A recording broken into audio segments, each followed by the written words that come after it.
Eugene, Springfield, Lane County, Oregon. Support our work. Make a donation at strpod.com. Thank you for listening to Spent the Rent podcast. And now, here's your host, Patty Rose.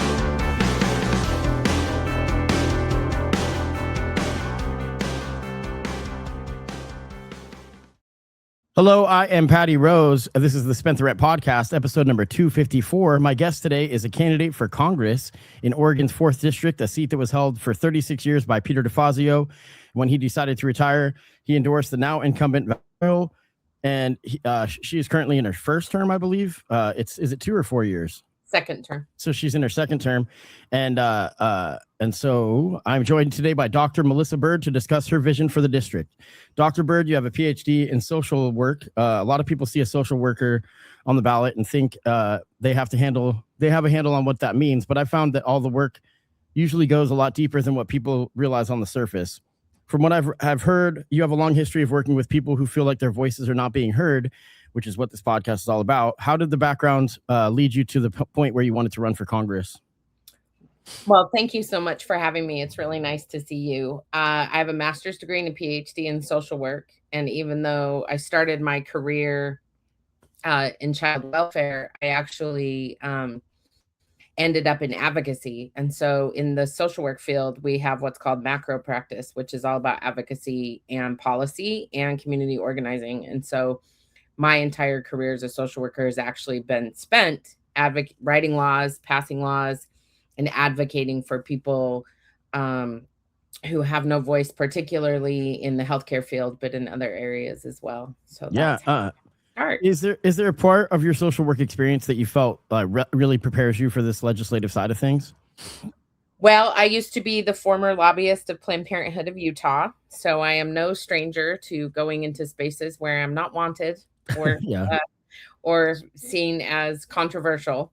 Sure. I was born and raised in Utah, so it wasn't a huge lift, but and I think in my advocacy work with Planned Parenthood, a lot of what we did was introduce proactive legislation to really help improve healthcare outcomes for women and their families. And so throughout that process of not just lobbying Congress, but also lobbying at the state level, I really learned a lot about what it takes to approach people from where they're at, not where I want them to be, and really learned how to work with people in community and in their spaces. So a lot of the way I approach leadership is not from a top down, I have all the answers, I'm going to tell you what we're going to do, and then we're going to do it. I really think community input and connecting with community and making sure that people in the district are the ones informing the legislation that we're introducing, while we're also getting feedback on what people oppose, is really critically important to building a new political infrastructure where we are not just going in and telling communities what we're going to do. Absolutely. You know, it's funny because I'm fairly new, 10 years that I've really dove into this world. And you can go back and watch some of the early episodes and I'm like, what does labor mean? You know, and stuff like that. And so I've learned a lot. But before that, I know that Planned Parenthood has a difficult start. There's some history in the beginning, but it's an incredible organization, in my mind. And so before that, when I went down the voters pamphlet to look on who to vote for, I would literally look, if I didn't know the candidates, to who Planned Parenthood endorsed. It's usually a good indicator, because on a local level, women's rights and, STD testing and stuff like that is super, super important. There's different issues that I think are very vital for our local community. So that's cool that you've got experience with them. Let's see where we at. Okay, so you've been very vocal about being a proud Native American woman and a descendant of the Shivwits band of Southern Paiutes. Paiutes. I knew I was going to mess it up. Could you talk about your connection to your heritage and how you feel the history of your ancestors influences your perspective as the government role today, or on a government role? So my relationship with my Indigenous heritage is complicated. Sure. Like most Native American people, it's complicated. My dad committed suicide when I was 6, and he was Native, and it left our family in chaos, to say the least. My mother really struggled when my dad died. And my dad died in 1980. And I think this is really also important to point out because the American Indian Religious Freedom Act had only passed in 1978. And so, we were in Utah. My father, we were LDS at the time. We were part of the Mormon church. And so my dad's dying left us very isolated. And also it wasn't a time when you could talk about these things because you wouldn't talk about being Native back in 1980. Yeah. And I actually think that it contributed a lot to his mental health issues and his death. Not to mention, not to cut you off, but real quick, not to mention how difficult it was for women to work. So now that you have a single mother or, widowed mother, it just makes it harder to find work at that time, so it's like it's compounding. But continue on. Sorry. She was a full-time stay-at-home mom before my dad died. Yeah. So I didn't actually, because of his death, I didn't actually find out any of my ancestry or any of who I was until I was Google searching his obituary and I found my uncle, his brother, online.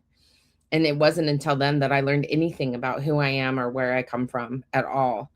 And so this has been a really long journey of recognizing who I am, why I am the way I am, particularly spiritually, and also figuring out where I fit within this broader community of Native American people.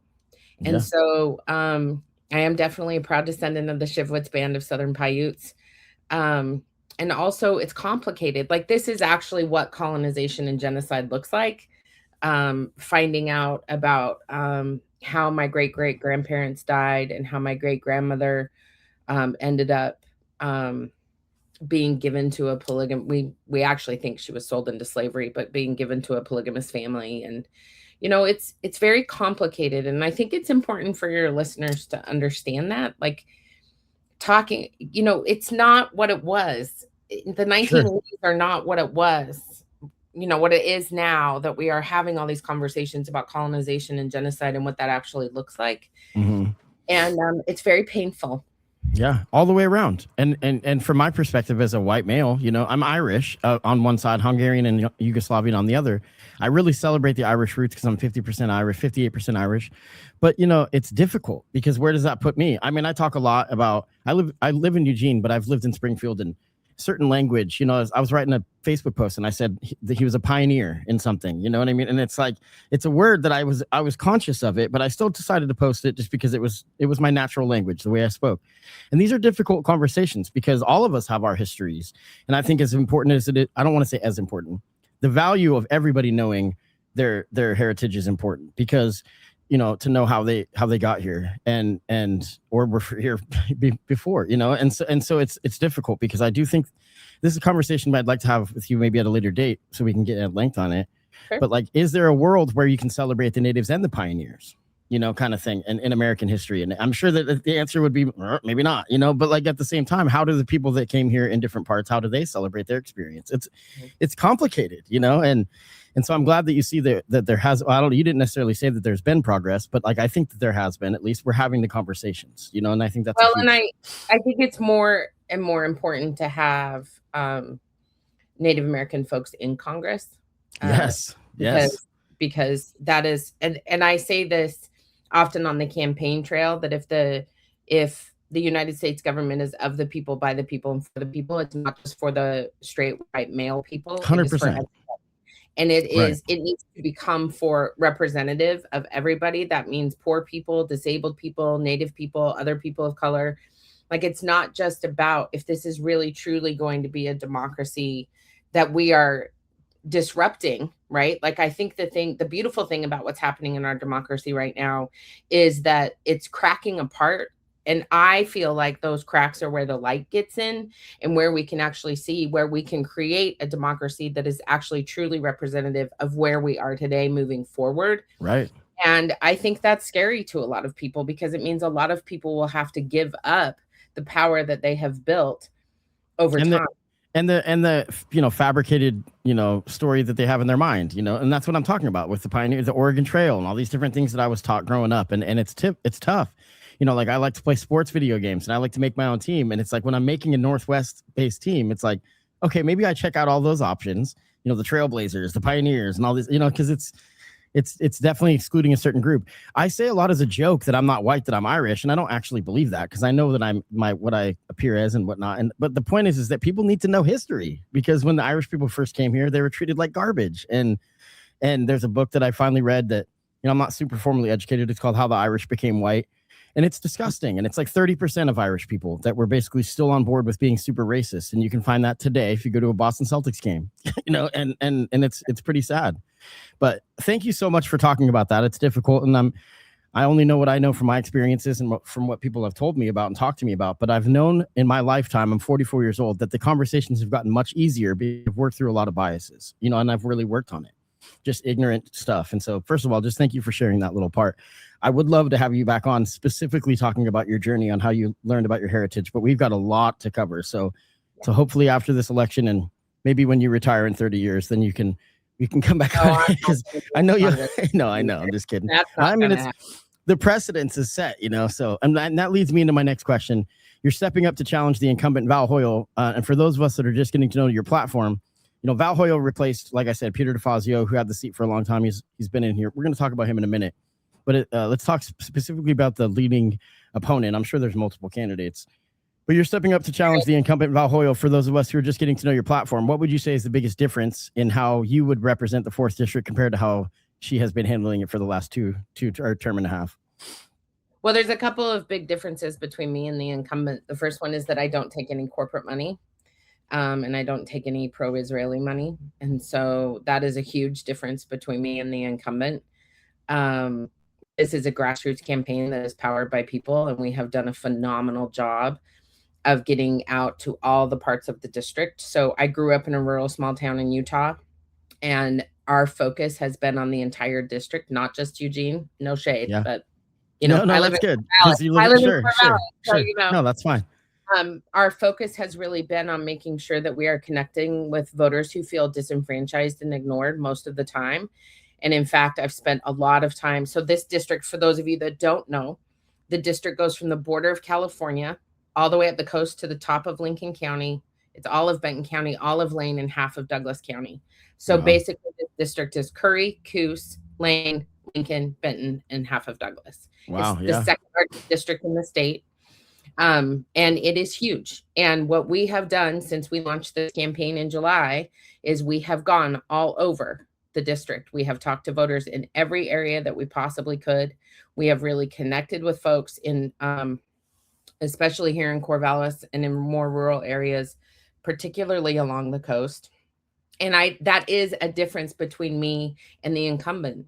I have heard time and again, nobody ever comes here to see us, including Representative DeFazio. Like, there was a point where people felt really connected with him, and then over time they didn't. And so as this district has changed, so too has the leadership. And we've got to get back to this is a community-based campaign.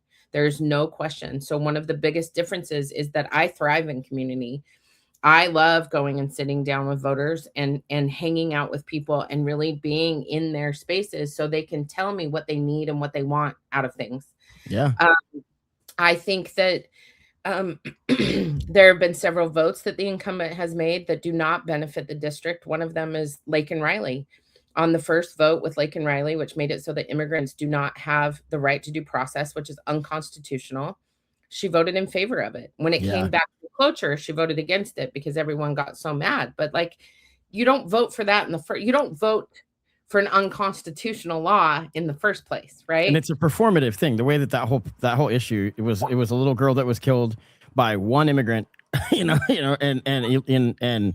people use that as just to cast off an entire group of every single culture and every. And they used it to justify ICE, right? Yes, so that has been used in this expansion of DHS, right? And so that's deeply problematic, especially as a brown person. That's deeply problematic. I think the other thing is the Fix Our Forests Act, which expands our forests to old growth logging and to clear cutting.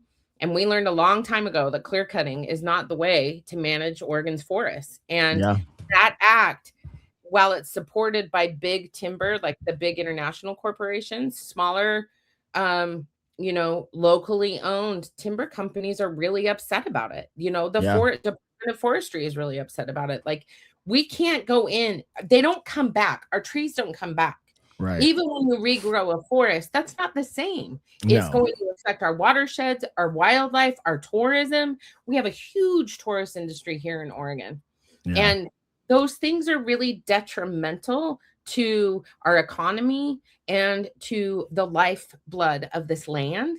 And those are the things that I am all about figuring out ways to improve economies, particularly the rural economies, but all of our economies, by doing things like bringing in the Rural New Deal, which is a framework that can be used to have folks in rural areas decide what they want economically and figuring out how to fund those things. It's about how are we looking at infrastructure? Part of the reason this district has such a horrible problem with housing, and I used to be a homeless advocate before I got my job at Planned Parenthood.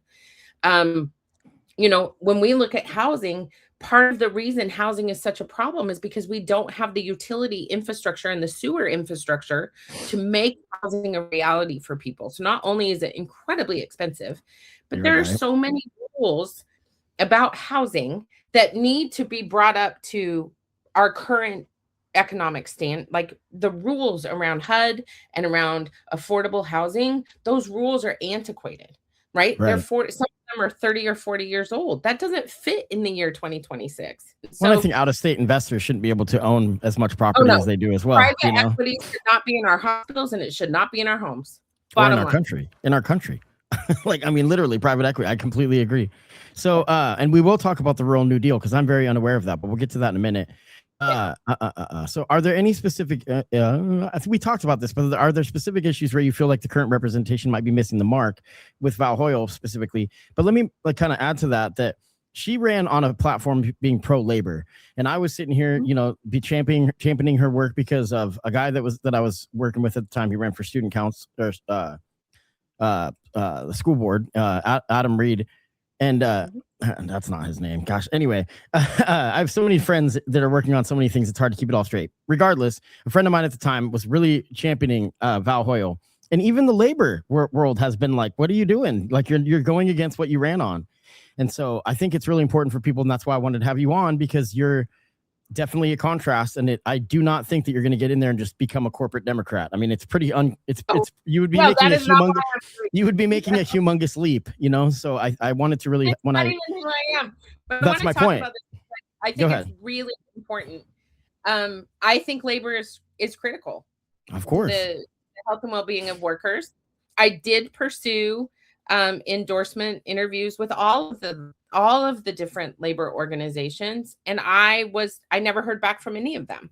Yeah. And so their members didn't get to be introduced to me as a candidate because they made decisions without bringing me in, which was a bummer, because I would have loved to talk to people. Like, I am all about connecting with and talking to people. And so it wasn't just that I was like, wow, I've really been slighted, but it was, I think it's harmful to the process when someone has all this access. People who don't have access don't get it, right? It's just absolutely. Yeah. And I am we are regular working human beings. My husband is a disabled veteran who went to Oregon State on the GI Bill. He became a marine biologist. He got hired to his dream job in NOAA, and his job was rescinded by order of the president 2 weeks before he was supposed to start. And it put our family into a financial tailwind, right? And so our rent just got raised, right? Our utilities are going up. I feel that deeply. When they cut SNAP benefits, the first thing I did was go to the school board and say, how are you going to make sure that our kids are still going to be able to eat school breakfast and lunch? Because that's how I know my kids are eating during the day. That helps my family. So it's an experience you've had. Yeah. So this process, labor is critical to workers' rights. Like, we have to have it. And so, but I think that people have an idea that when someone runs for Congress, I've really realized that you only need millions of dollars to run a congressional campaign if corporations are throwing millions of dollars at you. Yeah, because the working class doesn't have it to throw it. Yeah. I would need about $100,000 to run a congressional campaign and do it really intentionally and well. But I think we as voters have to stop buying into the mythology that that requires rich people to be in Congress, because the professional politician was never the intent of the U.S. House of Representatives. It's a two-year term. It's a two-year term for a reason. Because it's supposed to turn over. That's why I was laughing when you said 30 years. I'm like, no. I know. And that was my first pledge when I started running was a term limit pledge, because I think we need to be creating leadership opportunities throughout this entire district for people who are interested in leading, from school board all the way up to federal government. And I just want to add one more thing before I forget, because I don't want to forget.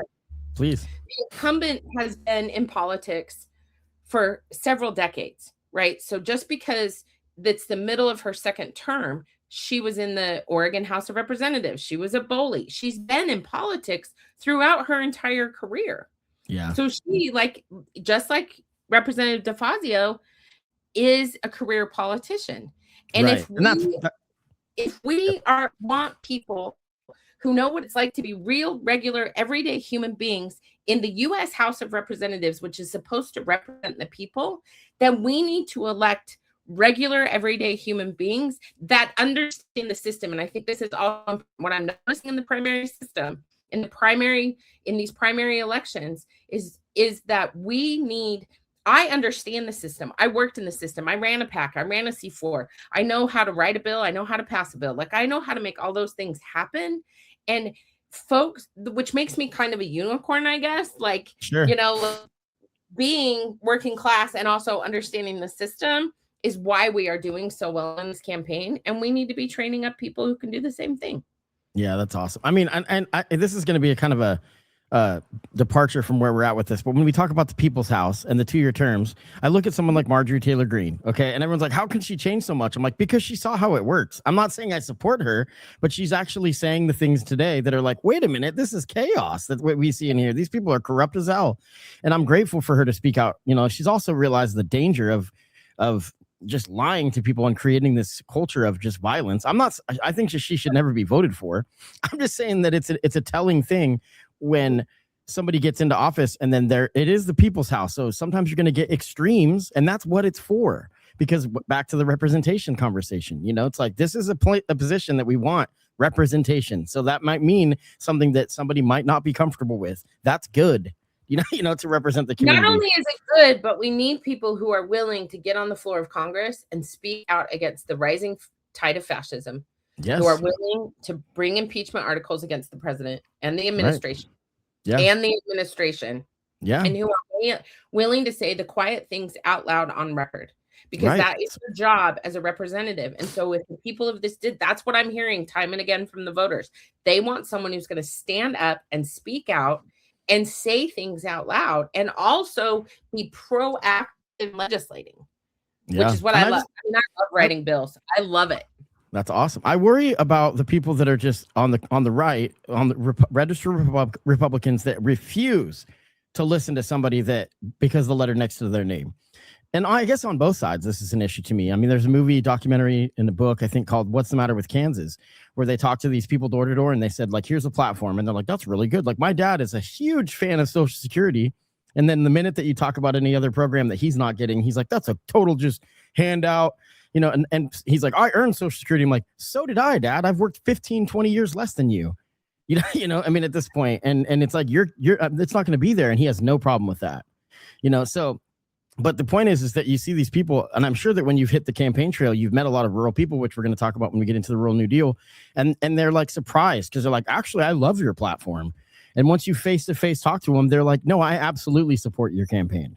And then, who knows what will happen when they're in, right at their ballot. But a lot of times it happens where you actually pitch it, because a lot of people have no concept of how the system works. So they're like, I just don't like these people because they're trying to take money out of my wallet. And I'm like, they're trying to take money out of corporations that have never been paying it, and stuff like that. So it's an interesting thing. Where we at? So there's been some local conversation regarding ethics and transparency lately, specifically around late stock trading disclosures. This is about Val Hoyle and certain campaign donors. As a challenger, how do you plan to build trust with the voters who are skeptical of the political establishment? We've kind of already talked about it, but how would you actually put that into action? Well, I think it's really important for people who are listening to this to know that the incumbent has violated the Stock Act 217 times. Wow. That's easily Googleable. Like you all can Google it. I actually got into an argument at a meeting in Coos County with people about it. They were like, "That's not true." And I was like, "It's here it's on my record. phone. Like, yeah, it's a record. It's on record now, all over." Yeah. I laughingly, like when this all came out, I joked, I went on TikTok and Instagram and did a reel and said, well, you don't have to worry about that with me because I don't have a stock to my name. Like that's right. not going to be a problem for me. Yeah. But I do think what we're talking about, and if we want to see a change in this system, particularly as regular everyday human beings, then we have to insist on electing people that are willing to challenge the system of massive wealth. We have to tax the billionaires and the millionaires at a rate that makes sense. I owe taxes. Like I'm on a payment plan with the IRS because my small business was taxed at a really high. I wasn't paying my quarterlies because, I made a bad choice, right? Like we all make bad choices. But like, I think I just forgot, honestly. Oh no, I know. I'm gonna have to deal with that myself because I'm in the first year of a barbershop and I haven't saved for anything because I'm not profitable. Right? I'm not profitable, and so it's right. Like, but at the same time, I might end up seeing it at the end. But you're getting taxed, right? Yeah. And so we have to stop taxing regular everyday working folks and start taxing the people that have accumulated such ridiculously large amounts of wealth. And right. The fact that we aren't doing that is deeply disturbing to me because that's not a democracy, right? That's not democratic. And it doesn't matter if you're a Republican or a Democrat or an independent or a Green Party or an unaffiliated voter. Most people can get behind taxing billionaires. Sure. They don't. And that it doesn't matter your political background. And if we do that, then the social safety net, the things that are important to people, especially people with disabilities, our veterans, folks who are going to need Social Security, all that stuff gets filled, right? But also, one of my favorite parts of being on the campaign trail is educating voters about why this is so messed up. Yeah. We have not balanced the budget since Clinton was the president of the United States. Yeah, and now with AI money, that was because of the internet. A lot of it. So going on like concurrent resolutions for like this is getting on ridiculous at this point. Right. Yeah, and I'm glad that you said billions because I want to say this. I say this a lot on my show that I personally had Antonia Gisbert to talk about the people's rebate, which it was and I liked parts of it on paper. Well, at first when I heard about it, and then I thought about it, a gross tax on $3 million of revenue or more. I'm like, that's too low of a number. At a certain, we got to go. There's corporations that are making billions, hundreds of billions. Because there's companies like restaurants that bring in the revenue or construction companies or timber companies. And we have to look at it. And I'm not saying that I know the answer to this. I'm just saying that like people hear gross tax and if they don't do business, they don't understand. Now that I know that opens up the holes for loopholes and it opens up opportunity for that. But it's like, be careful here because there's companies that will go under and then it makes bigger corporations rise to the top. And what people need to know is that billionaires are inflationary. This is why we're in an inflation. The more people become millionaires. Millionaires are not. Millionaires are actually really good for the economy because they have the money to spend and they can spend it. Right. That's what I'm saying is that we have to be careful with these. And you're aware of this, but I want my listeners to know this, that it's like, just because we want to tax rich people, we need to understand what a rich person is. Because as a business owner, it's like, if I'm not bringing in 3 million in revenue, but the point is if you do, and you're making an 8% margin and Visa wants 3%, and then the state wants 3%, what's left for the worker? And millions of dollars is nothing now. You look at a truck as $90,000 to $160,000. So if you have a construction company with 5 to 10 trucks, that's already a lot, And so, and so I'm just like, people need to understand these things. We cannot be, when it comes to financials, we cannot use our heart. We have to use our brains, And so it's just something that I really want people to be careful about. And the people that are writing those kind of legislations have never ran businesses, And so I'm a liberal person, and I consider myself to be a progressive, but I'm also a reasonable, logical person that wants to make sure that we're not so ignorant to that kind of stuff that we'll never have a chance to bring in those rural voters or those business owners, So it's everything I've heard from you so far has been great.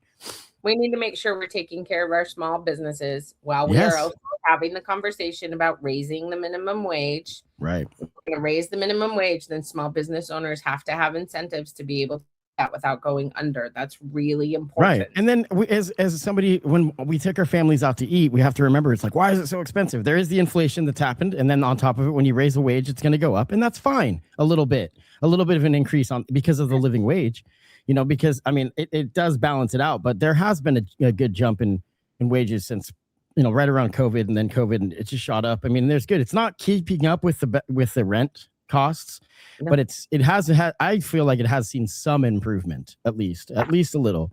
People can at me at that because everybody's going to struggle financially. But could you explain to the listeners why things campaign finance reform and transparency rules actually matter for the family's individual bank accounts? Yeah, I mean, the first thing I want to say about campaign finance reform is, like, anybody who listens to the words campaign finance reform in a sentence immediately shuts off. They're like, wow. But it's the most important thing ever. Citizens United has destroyed our politics. Yeah. And that's what, yes. So, and citizens, like, this is the thing that really drives me a little bit bonkers about the Democrats, right? I keep talking about we need to overturn Citizens United because they know it plays well with the voter. Well, what we know to be true is that Citizens United, Democrats are benefiting from Citizens United. So are Republicans. There is no political will to overturn Citizens United as long as you are becoming a multimillionaire while you are in Congress. Yeah. That will does not exist. And so we have to insist as voters that we push incumbents in particular. Let's say I don't win this race, which is not looking likely, but let's say I don't. Then we need to, the people who are supporting this campaign need to push on the incumbents and say, you need to stop taking corporate money. If you truly believe that Citizens United needs to be overturned, then don't just make a movement to overturn it, but all of these incumbents who are raking in millions of dollars in campaign disgusting amounts of money. They need to stop taking the money. They've got to get back to the people.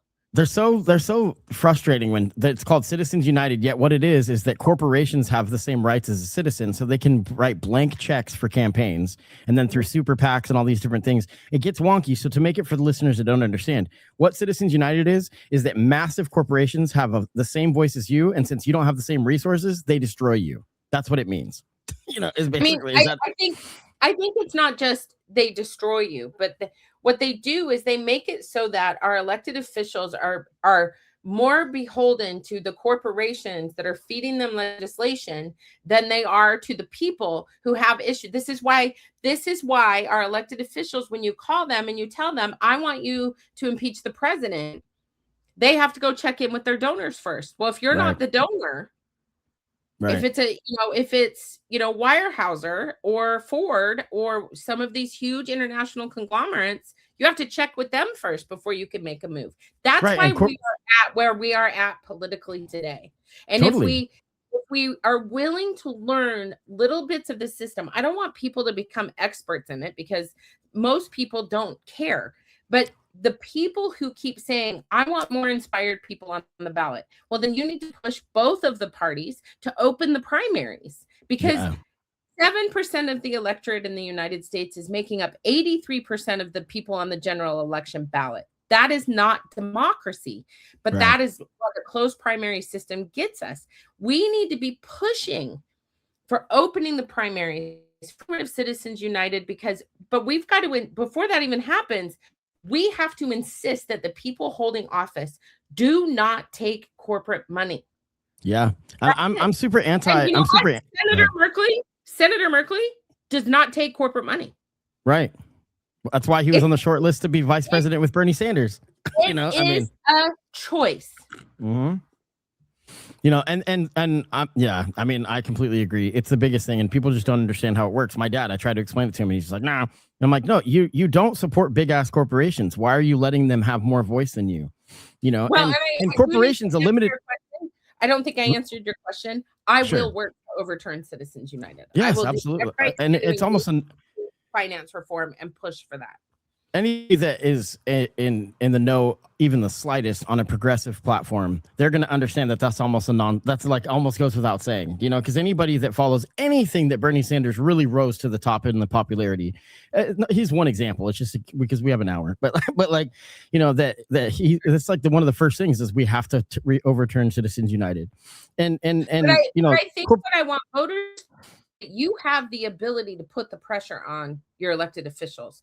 We just put our pants on one leg at a time. Right. So I want to know. Right. I want to know when I am not doing the job that you want me to be doing. Right. That's the whole job. I can't say that our elected officials who are currently holding office, for the most part, want to know. Yeah. So we're going to move on and talk a little bit about public safety. Public safety is a huge topic, and definitely Eugene, Springfield, and I'm sure in Corvallis it has its issues as well. There've been some debate in the local news over how federal law enforcement should be involved in our area. Where do you land on keeping the community safe while still protecting people's individual rights? I know in Eugene, they just put up barriers that protect the federal building because of the protests. So yeah, where's your stance on all that stuff? So first of all, I have been to those protests, the Singing for Our Lives protests, where there's clergy there. We're literally all standing outside singing songs with a guitar and a ukulele. Yeah. I'm not sure the need for that fence was really, come on. It's pretty wild. It's not the will of the Eugene people, I'll tell you that. It's really not. I have pledged to abolish ICE. Mm-hmm. ICE has been doing this in one form. I say this a lot. With ICE is a 500-year-old problem wearing a different uniform. That's it. Yeah, it's worse today because of the fact it's the biggest form of government now. It's the biggest. It's the highest funded. We've been doing this to brown bodies since white people came here. That's it. Yeah. I have pledged to abolish ICE. I have pledged to create an immigration system that is actually workable and doesn't take 30 years. And I do believe that law enforcement can be equipped to deal with immigrants who are criminals. But that is not the majority of immigrants. Immigrants are here seeking asylum. They are here because they also are victims of genocide and colonization. Mm-hmm. They are here because they want a better life for their families. And they are here because immigrants have always been here since white people came here. Yeah, and that is what we need to acknowledge that this is not about crime. This is not about crime. This is about treating people humanely in a way that allows people to go through a humane process that doesn't take forever to become citizens of this country. Right. And if we buy into the lie that immigrants are a bunch of criminals who are doing bad things, then that doesn't make us any better than the people who are going out and causing harm to other people. And it's a lower rating. It's a lower percentage rate than citizens of crime. It's way lower, And I've always said that the reason that we don't have immigration reform is because people like Rush Limbaugh, he gets caught after hating on it for 20 years on the radio. He gets caught that he had like everybody on his property was here illegally. And it's because they don't want to pay him a living wage. They don't want to pay them. That's why corporations allow the holes in the border and whatever they want, however you want to put it. Because most people that come here through immigration fly, or not most, but a lot. And so there's so much ignorance. Go ahead. Well, and our younger voters don't even know who Rush Limbaugh is. Sure. And he was a hate-filled, they have no idea. Shock jock radio host. How we got here. Yeah. They have no idea how we got here. They have no idea why this is rising right now. Young voters who are just turning 18 have no idea. And I know this because I live with an 18-year-old who gets to vote for her mama. She gets to choose for election. I'm just joking. No. She chose. I did not. Yeah, no, that's good. That's good. Trust me, my middle daughter is making her own damn choices. Yeah. It'd be so funny anyway. No. Yeah, you're right though. They don't know. I mean, the Epstein list. Everyone was. So I think as we're talking about this, it's so important to frame it in what they are currently seeing. And what they are seeing is that there is a right to protest in this country, and they are seeing that we are being violently attacked for it. And that is what it looks like to live in a in an authoritarian dictatorship. That's Right. what that was. That is not democracy. And so Yeah. we have to do whatever we can, not just protect our protesters, but also look at immigration as a human rights problem, which can be solved through common sense legislation that is not about murdering other people. 100%. And I'm so glad you say that. And I make this point because we have been, boarding schools for Native American people. We're outraged about the boarding schools. Why the hell aren't we outraged at the fact that we are separating women and children and putting them in warehouses? It's the same thing with a different facade. Yeah. And if more people understood that, more people would get behind what we have going on in this country. I completely agree. And I want to say that, for the younger people, two things. Look up the movie Boogeyman, the Lee Atwater story. And it talks about how basically through when media was getting to be more television based and less about print media, that Lee Atwater orchestrated the creation of mudslinging politics like we see today. And then that was the next, he represented Bush Sr., like he worked in his campaign. And none of the beliefs he had, it was just who paid him the most money. At the end of his life, he was on his deathbed and he talked about how he didn't believe any of those things. He's actually a Democrat, and then he dies of like pancreatic cancer or something. And then Karl Rove represented George Bush Jr., and he was a disciple of Lee Atwater. And then Rush Limbaugh just blew it out of he was one of the most popular people in radio. And he worked for ESPN for one day and he couldn't go without calling someone the N-word. And so, it's just terrible stuff that I think it's really important. And yes, the vote is in like 15 days, but it's important for young people to know the recent history of how this got to be this way. And people being extreme with their voices is fine, but when it's in the name of being the traditionalists, that is wrong. It's very wrong. And I think people need to look into it. So yes, I'm a big, advocate of speaking out. I spoke out against when Rush Limbaugh died. It's one of the few people that when he died, I'm like, well, I hope he rots in hell. And Rick Dancer calls me out and he's like, you should never say that about someone that had cancer. And I'm like, I didn't say this about you, Rick. I said it about Rush Limbaugh. It's not about cancer. Because he's like, I have cancer. I'm like, you're using this to like make it so that I'm talking about you, which is wrong. It's actually really disgusting, to be honest with you. But the fact is that man, he led for people to be so dehumanized that it was okay to kill them, which leads me to the next thing. It's like you had mentioned it. It is not okay to use any form of violence for anyone towards anyone else to get your point across. We have to do it through legislation.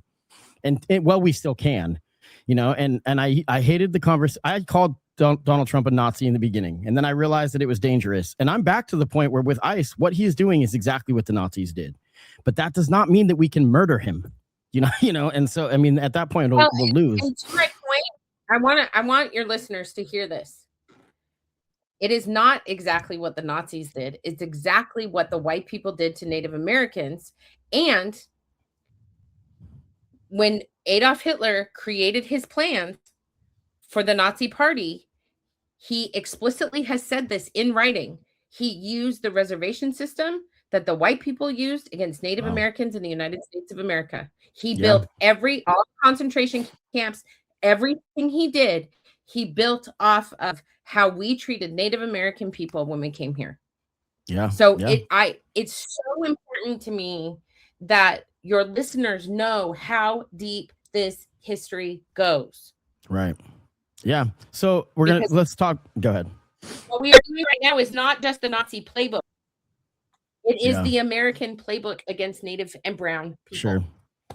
No, I would love to talk about the formation of what we can now call America at some point. So let's get back to talking about this campaign specifically. Peter DeFazio, like I said, held it for 36 years and was a staple for the district for a long time. I have a few questions. I want to mention before I ask the question, I was told at one point that there is a benefit for the local level to have somebody with a lot of time in office. There's an argument to be made. I'll put it that way. So, some people were like, if you lose somebody because then you have a freshman. I mean, right now he's probably still involved, like with Val Hoyle's campaign and stuff and the endorsements. And I think endorsements need to be looked at again. And you kind of alluded to this earlier. When somebody that's high ranking official for many, many, many, many years is endorsing someone, you almost need to keep looking because that endorsement means like status quo and nobody's happy with the way things are going. So why would we want to continue that? The question that I have though is, do you have a relationship with him and has his legacy in any way influenced the way that you're approaching your campaign? And also if you have any major differences that you'd like to mention, we could hear that as well. I do not have a relationship with him. I never thought I would because of how Val Hoyle became our representative. Sure. I think that, like, I hear often at every door, on every phone call, and in every interaction with voters in this district, that they loved Peter DeFazio, and that they're really disappointed. So I can say without a shadow of a doubt that I hear that, I would say 99% of the time on the trail. Yeah. So yeah. Well, I don't have a relationship with him. He was my representative. Like, I have lived here to have Peter DeFazio be my congressperson. And I, no complaints, no notes, but I really, as the kids say, but I really, I think that it is really important for voters in Congressional District 4, and quite frankly around the country, but particularly in this district, to remember that the U.S. House of Representatives is a 2-year term for a reason. It is not meant to be a junior and senior situation. They change the rules every 2 years in the House of Representatives. Every 2 years, the rules change. So which is like the only hope. Who are in there want the rules to stay the same, it's the only hope we have. Right. I mean, right now we have no Congress. Like because the Republicans have the power of it, so they've basically given that to the executive branch, which is eliminating the balance of power. I mean, in my opinion, and so that's why this election is probably every election is more important than is the biggest election in history, at least in the last 30 years. But this is it. This is it. This is the last one. Like, I'm not even kidding. Like, this midterm election could be it. If the Democrats don't take at least the House, then we will not have a country. And I mean, I'm not being too bold by saying it. It's obvious. We will have a dictatorship. We already are there because there's no votes. There's nothing that gets brought to the table.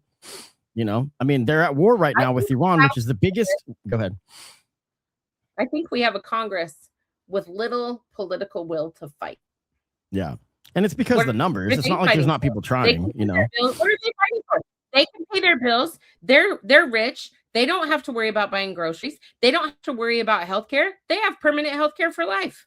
Yeah. What are they going to fight? What are they going to push back on? They don't care. Right. What do you find when you go door to door and you talk to the voters that are saying, I miss DeFazio? What do you think specifically is it that resonates with those people from the work that he did? That he was vulnerable. He would respond to their messages. He would call them back. He would be in community. A lot of the same things that we're doing with this campaign. That he would respond to. He was responsive to their needs in the community.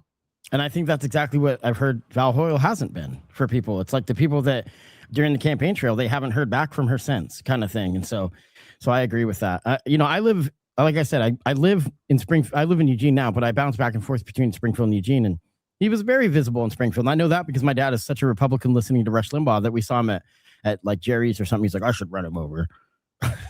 but like that's literally it. My dad has grown a lot in a lot of ways. He actually gave me some credit, but it was true. I remember that day. I'm like, oh my God. He's like, that's our representative. He can't ever get rid of that guy. And I'm like, oh, well, I don't know. And I mean, the reason I'm so extreme on the left is because my dad being so extreme on the right. So careful how you raise your kids, people.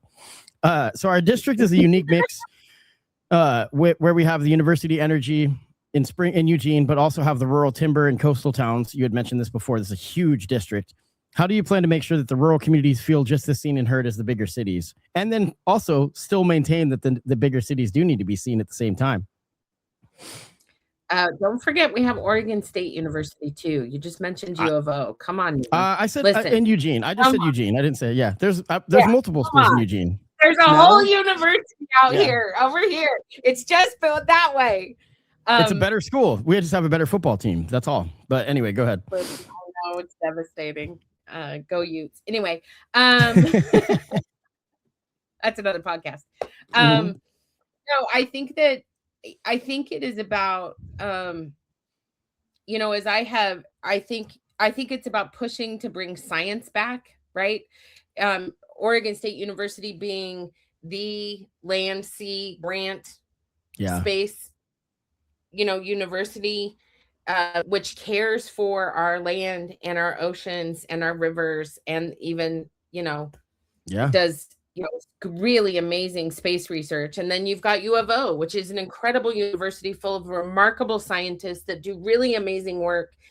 And so it's about utilizing the brilliance that we have between Corvallis and Eugene to make sure that we are bringing the best minds together to think about how we are engaging the economy and rural prosperity from a space of resourcing. So that's what I love about the Rural New Deal. The Rural Urban Bridge Initiative is who wrote that. It was actually written by a guy who lives in Philomath, who is part of the Rural Urban Bridge Initiative. And it is written with this idea in mind of resourcing rural areas with urban resources, right? And so it's about people in rural areas looking at infrastructure, looking at forestry and agriculture and all of these things that are critical to rural areas, and saying, this is what we need. These are the things we need to put into place for all these things, and then figuring out how to resource those things using Corvallis and Eugene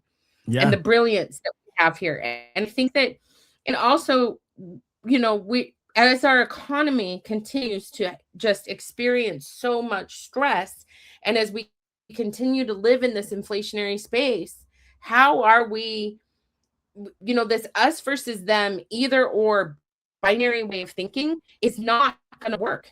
We have to remember that we are all living on this planet together. We all live here on this planet together. A lot of times I get accused. Doesn't matter. 100. I completely agree. And one of the things, before I forget, even though it's off topic, I wanted to say, first of all, thank you, because me and you have different experiences from our heritages. And I feel like that doesn't mean that I can't be heard as well. You know what I'm saying? So I very much appreciate it. I also want to hear more and learn more about the natives. My point is that we all have to listen to each other, just like you're saying, and this is one of the reasons I get a lot of flack, is because I am a Democrat and I am on the left, but people are like, why are you fighting for the right? I'm like, because they live in our town. Like some of these people have to, it depends on the issue on where I'm going to fall on it. Rural does not mean Republican either. Rural does not mean Republican. It does not. Yeah. I'm agreeing with you. I'm not. And it doesn't. Yes. Yeah, totally. Like, this is what I want people to understand. Like, I hear this all the time. I'm like, y'all, we live in a messy world where we truly, like, I was talking to some voters. I don't remember where I was. It was somewhere on the coast. And one of the women was saying, I don't want to put up a sign because I live on a road with 6 other houses, like a dirt road. I don't want to put out your sign because I don't want to alienate my neighbors, because we have dinners together every week. It shouldn't have to. Like a neighborhood block party and I want to be able to talk to them about you without them thinking I'm shoving you down their throat, right? And I get that. Like, I know how that feels. Well, if they're talking to them, that's more effective. You know what I'm saying? That's more effective than a sign. This is really what I want people to realize, is that if we feed into this us versus them, either or, black or white, blue versus red, warring factions mentality, right? We are never going to get to the place where we take care of each other on a basic human level. And that is how authoritarianism wins. And that's kind of, I want to don't have to add on to my appreciation for the way that the conversations we've had today, and just what I see that we could have in the future too, is that I have a lot to learn about different people's experiences and different, especially with the native experience. That being said, like, I also need to be able to be heard in that conversation as well. You know what I'm saying? Like, and that's the thing that I think is really, really challenging, and nobody is we're not gonna see progress if everybody can't be heard, even if it's crazy irrational stuff. We have to have that place to be able to be heard. And it's, so I appreciate you a lot just from the demeanor talking to you today. Not that you owe me any. I definitely don't owe it. It's just, I really do appreciate that. I want to give a shout out to the first person that I ever interviewed that was running for Congress. You're welcome. Thank you. I want to give a shout out to the first person I ever interviewed that was running for Congress, and Doyle Canning, who I'm so sad that she got as little support in the primary process as she had, but she's one of my favorite politicians that I've ever met, because she ran a campaign on super extreme progressivism. And when you do that and it's not working on the electability. I hate these terms, but I just see, this is my opinion. So we have to broaden the way that we talk about this, including other people. Maybe you disagree, and I'd love to hear your stance on this. But I just thought that what I learned from her campaign, which is a tremendous amount, she had all of the right ideas, but she was running on this kind of like and I'm not going to include you in this. This is not my point, but she ran on this kind of anti-white man campaign, right? And I'm not saying that you're doing that because you're not. But I just think that what I learned from it is that it disenfranchises people that don't feel heard. I always really liked it because her and I could sit and have a conversation off air. But then on air, it was like a different person. I have a feeling that you're the same person that you always are. So I guess just speak on what that makes you think when I bring that up, that topic. and so I'm okay with being wrong, okay? Or just someone's interpretation. But I do know that you are hitting the street and talking to a lot of people that are like you're convincing them that they actually need to rethink the way things are being done. So please tell me, I mean, and I don't want to criticize her either, because I think that she learned this as well.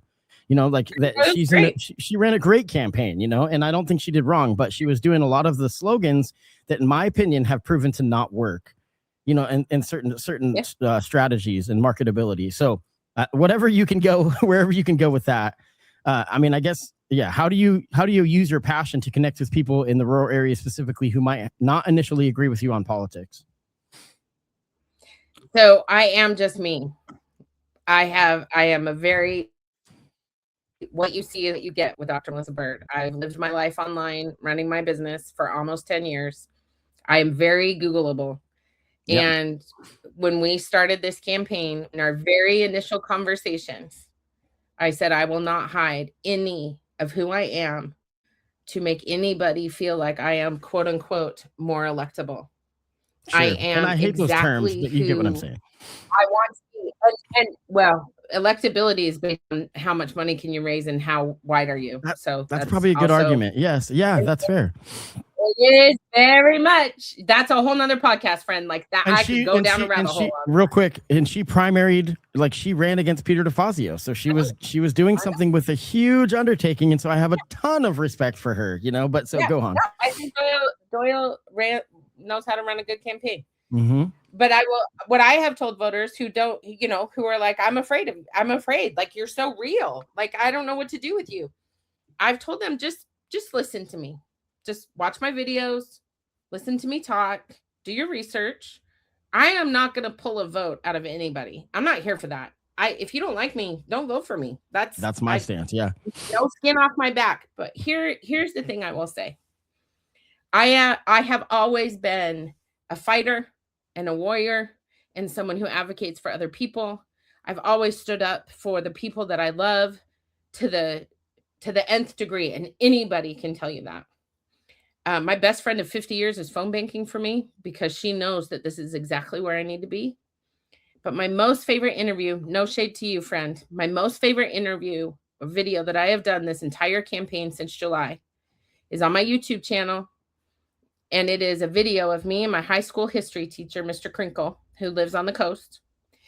And he's talking about why he thinks I would make an exceptional congresswoman. That's pretty awesome. And that video, that man has known me. I graduated in 1992. I'm 51 years old this year. That man has known me since I was 13. Yeah. And when he talks about me and what he saw and who I was and what I have overcome in my life, it means more to me than anything else on this campaign. Yeah. Except for when I show up at the doors to deliver a lawn sign and people open the door and just start openly weeping. And they always say to me, what are you doing here? And I say, well, I'm Melissa Bird and I'm running for Congress and I'm coming here to thank you for ordering this lawn sign and supporting my campaign. And they weep. And they say, but I don't understand why you're here. And I'm like, well, it's my job to work for you. I am working for you. And I want you to know how grateful I am. I've fallen behind on my thank you notes. Nobody judge me. This campaign is not about how successful I'm going to be as a congresswoman. This campaign is about creating opportunities to leverage the federal government resources to help Congressional District 4 become the community it was meant to be. Yeah. This isn't about me. No, it's about us. Exactly. Coming together and just having an eye on somebody who's willing to try like hell to fight for all of us, whether you agree with me or not. Yeah, no, exactly. And I want to say one thing before we get out of here, and then I want to give you a chance to kind of have the closing, the mic on the close. But I just want to say that, like, when we talk about the native experience and marginalized groups and women and just everything that oppression leads to, a lot of times I've heard if I'm in an all white room, for example, or just mostly white, and people are talking, I work in a barber shop, so I hear all kinds of stuff. Yeah. When people say stuff like, I wish they'd stop blaming me, I didn't do this. It's like, well, until they feel like they're actually at the table, then they're going to get a right to keep saying it. And so, I mean, it's just difficult on how we navigate the way that those, because I mean, even when you say things and you're right, I agree with you, on the way that it is, it's still, for me, it stings, because I'm like, what do I do? How do I change this? Like, and I want things to be fixed immediately, and it's just not gonna happen. It doesn't happen. No, so, and we're not going to see it in our lifetime. No, and so that's, I mean, we have to acknowledge is that I just want to drill it home that I'm so appreciative, yes, to just be able to say that, what I'm saying, like that I have those discomforts and those things because I want to help and I want to be part of the solution. So I just think that it's really important for people to just see people for where they're at, and so that the people that are struggling with bias and different things, we cannot just hate them out of it. You know what I'm saying? Like, we have to work together. And I know this, like, you're a champion of this. I just want to be able to say this, that it's like, I've learned so much that it's like, sometimes you have to not make it about you, but when it continues to hurt because you hear things and you take it personally, how do you think they feel? The reason that they have to speak up constantly for their rights, in the different groups. So it's a difficult conversation that I think 2020, we saw a huge, tremendous progress in a lot of ways. I mean, of course, there's going to be push and pull and there's going to be the pendulum. But in 2020, I felt like a lot of marginalized groups were like, okay, if the white people have a bigger voice, let's freaking use it. Let's let them talk, a little bit. And I hate that might be the case, but it was something that was the hardest for me to grapple with starting a podcast, especially interviewing women. First and foremost, because it was like, if you think my voice is bigger, when am I supposed to speak and when am I supposed to shut the hell up? And it's a difficult thing to navigate. And so you have to educate yourself to make sure you're doing it right. And not you're very educated. But for me, I had to educate myself to make sure I was doing it at least enough right for my ethics, my conscience, and all that kind of stuff. So I'll continue to try. And please, when you get a time, hopefully you win this election and hopefully you don't have time for 40 years. But that's a dig at DeFazio, not you. But I do hope that we can sit down and really maybe I'll have a panel of, like, I know a few different natives that would come from different areas and have different perspectives. And that would be a really fun kind of thing, like a long conversation, I want to give you the closing thoughts. But before we do, I want to give an announcement that I'm going to be hosting the Monroe Festival, which is Saturday, May 16th from 10 to 6 in Monroe. I don't have the exact address right now. I'll post about it online. But I'm doing like 3 or 4 live podcasts. I'm interviewing the mayor. I'm interviewing some city councilors, and I'm going to be the DJ for the entire event. So I guess I don't really know how to play music in Monroe, so I'm just going to play Post Malone country probably. But it's a really huge honor that they asked me to do this, and I've been doing this podcast since 2018, and they invited me on to be like the music, the attraction, and I'm going to be like the live interviews that I'm not even going to prepare for, which I'm really excited for because it's going to be very much about tell me the Monroe story, and that's the point of that festival. So everybody look out for those posts coming. And then before we get out of here, Melissa, Dr. Melissa Bird, your website is, can you say that first of all? It is www.melissabirdforcongress.com. Perfect. And then I want to give you the chance to kind of give your closing thoughts on, if you were talking directly at a voter and you only had a minute, what would you say? Well, before I do that, I want to say I'll see you in Monroe because I love it there. Yes, please. It'll be great.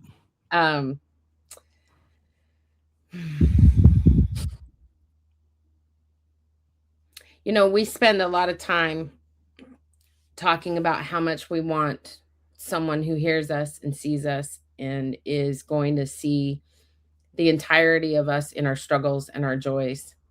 And we deserve leadership in Congressional District 4 that is not just living that experience, but also has the compassion and the leadership skills and the fortitude and the knowledge to be able to take this district in the direction that I believe the voters of Congressional District 4 not only want, but deserve. And so I would be honored to have your vote. Your ballots have hit. Make sure you're dropping them in the county drop box, not the post office. We're having a hard time trusting the post office this year. So please help people get their ballots to the county drop box if they have mobility issues or they're elderly. And then make sure you get your ballot in before May 19th. So May 19th is primary day. So get your ballot in before then. And I would be honored to have your vote. Yeah. One thing we didn't get as much of a chance as I would have liked to talk about specifically what the Rural New Deal is. So is there a resource that you'd like to send people to that really could kind of drill? You can literally Google Rural New Deal and it comes right up. Google Rural New Deal and understand that more at length, because it's something that you're a very big supporter of. And so, yeah. Well, Dr. Melissa Bird, thank you so much. It's an honor to meet you. I don't know if we've crossed paths in the past. We may have.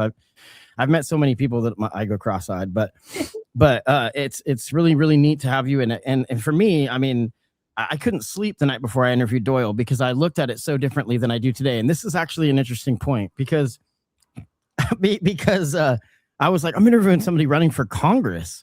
And I was like, wow. I mean, it is a big deal because you'd be working in Washington. But the point is that it is the people's house. It is literally smaller than what people realize.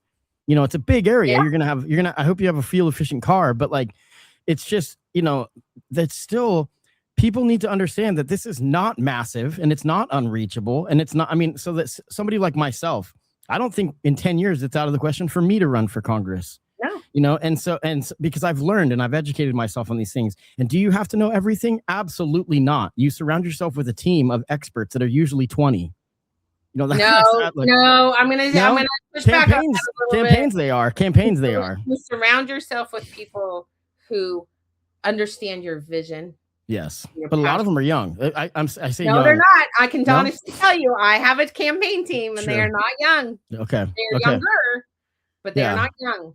Well, and I've seen the people like there's so many that could come to mind, but like a Charlie Swanson who's pushing for healthcare in Eugene. He's just a friend of mine. And they're seniors. You know, a lot of the people that do this, and one of the things that I learned early on, it's like, why is it city council level? Why is it always people that are retired? And it's like, because they have the time. These aren't paid positions. Now, Congress is, of course, and the county commissioner is, of course, but they're still not, I mean, on a city level, they're not paid positions. So you have to have people that can afford to have the time to be spending on it. You know, and it's a difficult to change. I hope so, you know, but so I guess I don't want to misspeak on that. You're absolutely right. Because it's a lot of the people that are putting the time in, and this goes back, you know, many, many years. There's a lot of retired men and women and that are putting in this work, but there's a lot of the people that push government too that aren't in office are the ones that are reminding them, are a lot of people that are in their senior years. But also there is a lot of people on campaigns nationwide that are like young adults that are doing some brilliant work. A lot of the people that write the legislation, that write the bills, are young people, you know, that are on their campaign team. So it's about having a diverse age group and demographics and representation on your campaigns, which I'm sure you do, because I mean, I'm 44, so I feel like that's young. it's slipping away. But the person that made me, you know, reach out to you was Hannah Matson, and I want to give her a shout out. That she's somebody that's very, very passionate. She works, you know, in medical industry and has tried to push me to talk to people about peace, health, and all these different things. And so she's somebody that's really fighting for the rights of the local community. So I'm grateful to meet you and grateful to talk to you. I hope you do win. You're going to have my vote, you know, and I don't know if that's taboo to say. I'm not a journalist. I'm a podcast host. I mean, and I get things wrong, and people need to look at multiple sources and just listen to everybody's different voices on everything. But thank you so much, Dr. Melissa Bird. It's been a real treat to talk to you. Thank you. I love talking to you too. All right. Well, have a good day. You too.